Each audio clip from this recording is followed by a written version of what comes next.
Pinag-iingat naman sa mga pekeng seminarista ang mga dumadalaw sa Manila Memorial Park.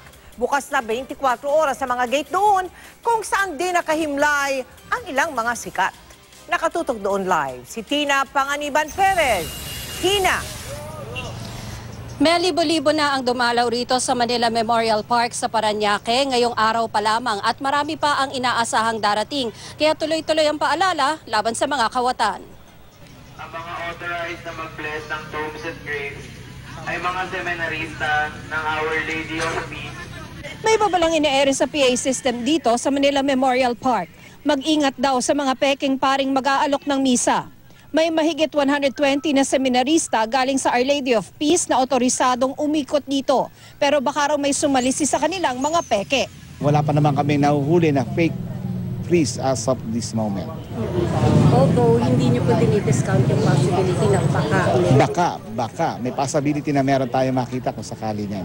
Hanapin nyo lang po yung ID nila. Yung ID meron nakasulat na Oplan Ondas, tapos meron signature ni Father Carmelo Estores, yung parish priest, and then yung administrator ng Manila Memorial. Kapag may mga lumapit po na nangihingi ng pera, so yun po siguro yung hindi legit na kasi donations lang po talaga yung binibigay sa mga sacraments, sa mga sacramentals na ganito.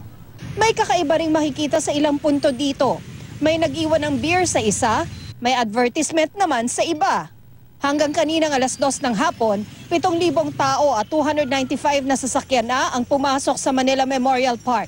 Di tulad sa ibang sementeryo, 24 oras na bukas sa mga gate ng sementeryo sa mga sasakyan hanggang November 2.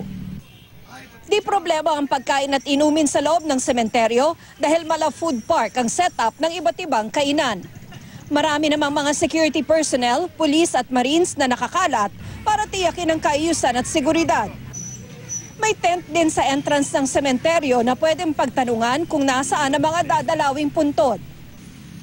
Maraming personalidad ang nakalibing sa Manila Memorial Park kaya di maiwasang may mga nagtuturista rito.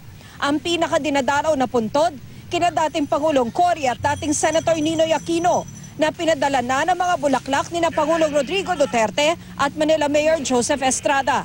Bakit dumalaw dito? Para po tignan lang yung libingan nila. Hindi, yung totoo, crush ko si Chris Aquino. Kaya talagang pinuntahan ko. Kasama rin sa mga nakahimlay rito sina Rico Yan, Charito Solis at Jamville Sebastian ng Jamich. Sa mga dadalaw pa lang, huwag magdala ng mga bawal gaya ng matutulis na bagay at nakalalasing na inumin. Ingatan din ang mga kasamang bata. Kung may mga kasama sila mga bata na medyo malikot, baka naman pwedeng lagyan nila ng tag kung saan sila makakontak kung sakali medyo maligaw yung kanilang mga alagang bata.